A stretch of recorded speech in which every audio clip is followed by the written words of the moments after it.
बिस्मिल्लाहिर्रहमानिर्रहीम। देखती आंखों सुनते कानों, आपको मियां तनवीर अहमद का सलाम पहुँचे। डिजिटल कॉरिडोर में आपको खुश आमदीद कहते हैं। तो दोस्तों, जैसा कि आप जानते हैं, हम आपके लिए कहानियाँ, हिकायात और नज़में वगैरह लेकर आते रहते हैं। आज भी हम आपके लिए जो कहानी लेकर आए हैं उसका उन्वान है वक़्त का जवाब। तो कहानी को शुरू करने से पहले मेरी आप तमाम दोस्तों से दरख्वास्त है कि जिन्होंने हमारे चैनल डिजिटल कॉरिडोर को सब्सक्राइब नहीं किया, बराए मेहरबानी वो हमारे चैनल डिजिटल कॉरिडोर को सब्सक्राइब करें और बेल आइकन पर प्रेस करें ताकि हमारी आने वाली हर वीडियो का नोटिफिकेशन आपको मिलता रहे। तो वक्त को ज़ाया किए बगैर हम अपनी कहानी को शुरू करते हैं, जिसका उन्वान है वक़्त का जवाब। इकबाल साहब और इनकी अहलिया नसरीन अपनी 3 बेटियों सना, फौजिया और नूर के हमरा 2 कमरों के किराए के मकान में मुंतकिल हो गए थे। इससे पहले वो अपने भाइयों के साथ आबाई घर में रहते थे, लेकिन वक्त के साथ खानदान बड़ा हुआ तो सब ने बाहमी मशवरे से मकान बेचने का फैसला किया। बड़े भाई ने तो नया मकान खरीद लिया, लेकिन इकबाल साहब ने दुकान खरीदने को तरजीह दी। काफी अरसा दुकान पर काम करने की वजह से उन्हें काम का अच्छा तजर्बा हो गया था। उनकी राय थी कि माकूल आमदनी हो तो मकान भी बन जाता है। रात के खाने के बाद जब उनकी अहलिया ने बच्चों के स्कूल का मसला उठाया, क्योंकि पहले वाला स्कूल अब काफी दूर हो गया था, मैं कल ही बच्चियों के लिए अच्छा स्कूल ढूंढता हूँ, उनका वक्त बिल्कुल जाया नहीं होना चाहिए, इकबाल साहब बोले। थोड़ी देर में इकबाल साहब के भाई और भाभी इनके से मिलने आ गए तो बातों बातों में बच्चियों के स्कूल का जिक्र भी आ गया। अरे भाई, बच्चियों के लिए अच्छे स्कूल की क्या जरूरत है भला, किसी भी आम स्कूल से स्कूल में दाखिला करवा दो, पढ़ लिख कर अफसर थोड़ी बन जाएंगी, शादी करके दूसरे घर ही तो जाना है। अगर कोई बेटा होता तो बात समझ में आती थी, कम से कम कारोबार में तुम्हारा हाथ तो बटाता। लड़कियों पर इतने पैसे खर्च करना तो सरासर बेवकूफ़ी है। भाई ने इंतहाई लापरवाही से अपनी राय का इजहार किया। भाई साहब, ये आप कैसी बातें कर रहे हैं? इकबाल साहब हैरानी से बोले। ठीक ही तो कह रहे हैं तुम्हारे भाई, बेटियों को तो वैसे भी पराए घर जाना होता है, तो क्या जरूरत है इन पर इतने पैसे खर्च करने की। अब देखें ना,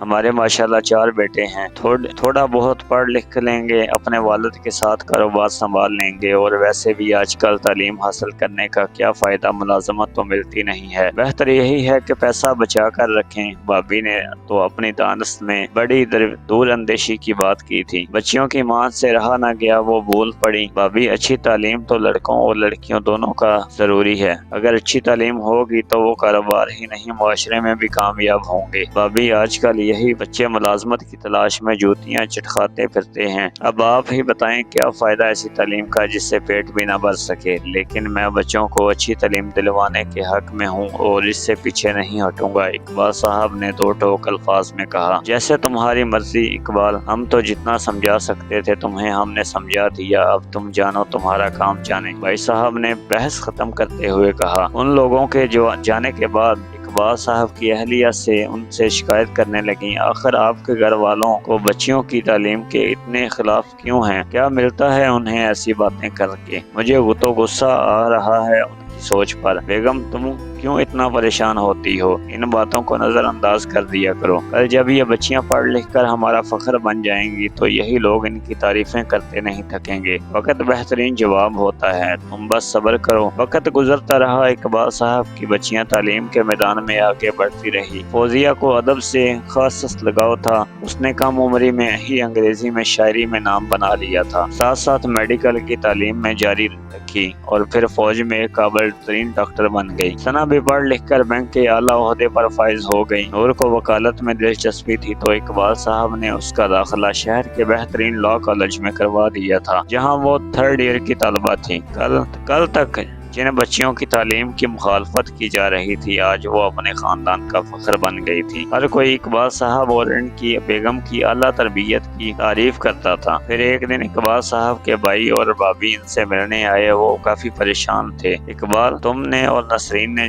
जो कहा वो करके दिखा दिया। हमारे लाख मुखालफत के बावजूद तुमने बच्चियों की तालीम और तरबियत में कोई कसर नहीं छोड़ी। आज मैं तुम्हारे और सना के पास एक खास मकाम के लिए आया हूँ। भाई साहब, हमने تو بس अपना फर्ज अदा किया है। आप कहिए हमसे जो हो सका हम जरूर करेंगे इंशाल्लाह। इतनी देर में सना भी चाय लेकर आ गई। असल में तुम्हें तो मालूम है कि आजकल कारोबार के हालात कुछ ठीक नहीं हैं। भाई साहब ने कहना शुरू किया, अब बच्चों की भी शादियां हो गई हैं, ऐसे में एक दुकान से गुजारा करना मुश्किल हो गया है। मैं चाह रहा था कि सना बेटी अपने भाइयों को कहीं मुलाजमत पर लगवा दें। माशाल्लाह हमारी बेटी इतने बड़े ओहदे पर काम कर रही हैं और फिर इनके ताल्लुकात भी हैं। भाई साहब ने बड़ी लजाहत से बात को मुकम्मल किया। वो तो ठीक है ताया, वो सना कहने लगी, मगर आपके बच्चों ने तो तालीम भी मुकम्मल नहीं की, सिर्फ मैट्रिक करके छोड़ दिया। अब ऐसे में अच्छी नौकरी मिलना तो बहुत मुश्किल है, लेकिन आप फिक्र ना करें, मैं कोशिश करती हूँ, इंशाल्लाह सब बेहतर हो जाएगा। सना ने ताया अबू को तसल्ली देते हुए कहा। इकबाल साहब की भाभी कुछ शर्मिंदा सी हो रही थी। वैसे हमने